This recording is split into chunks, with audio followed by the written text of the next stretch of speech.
हे अर्जुन, ब्रह्मा का जो एक दिन है उसको 1000 चौकड़ी युग तक अवधि वाला और रात्रि को भी 1000 चौकड़ी युग तक अवधि वाली जो पुरुष तत्व से जानते हैं वे योगी जन काल के तत्व को जानने वाले हैं।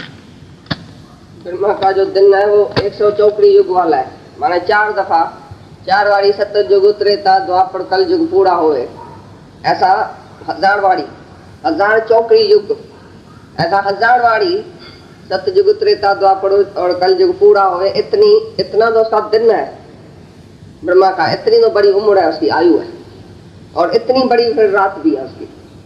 तो इतने बड़े आयु वाला ब्रह्मा होता है जो उसको ऐसा तत्व सहित जानता है, अविधि वाला माना लिमिट वाला, हद के अंदर है, सीमित माना सीमित हो गई ना उसकी उम्र, फिर भी तो उम्र वाला है ना, आएगा और जाएगा ना, फिर भी तो मरेगा ना।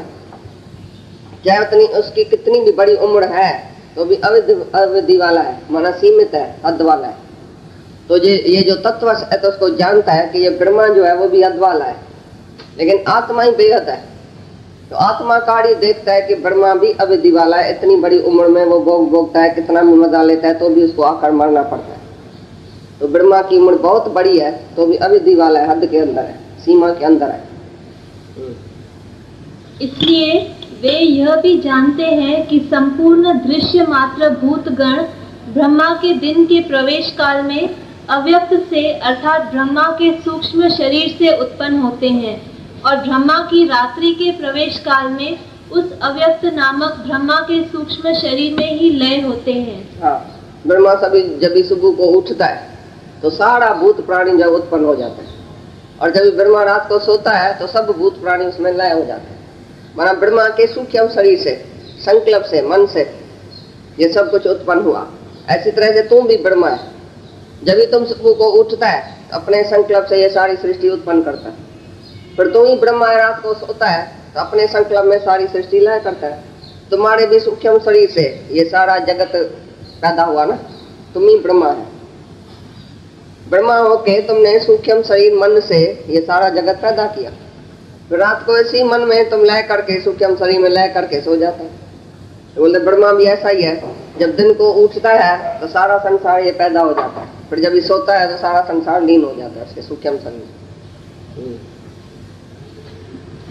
और वह ही यह भूत समुदाय उत्पन्न होकर प्रकृति के वश में हुआ रात्रि के प्रवेश काल में लय होता है और दिन के प्रवेश काल में फिर उत्पन्न होता है।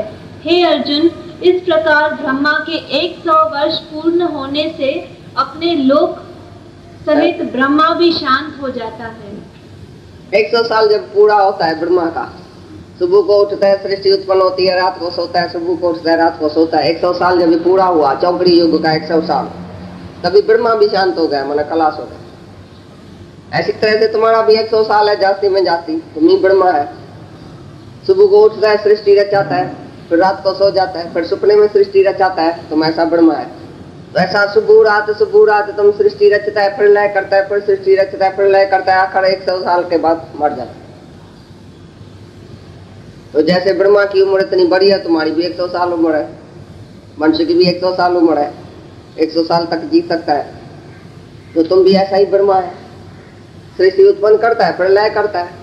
अपने सूक्ष्म शरीर से, मन से सृष्टि उत्पन्न किया, फिर मन में लय किया, फिर 100 साल के बाद ब्रह्मा भी खलास हो जाता है अपने लोक सहित। जो लोक अंदर जो सृष्टि पैदा किया ना, उसी सहित ही जो मन से सृष्टि उत्पन्न किया उसी सहित ही खलास हो गया।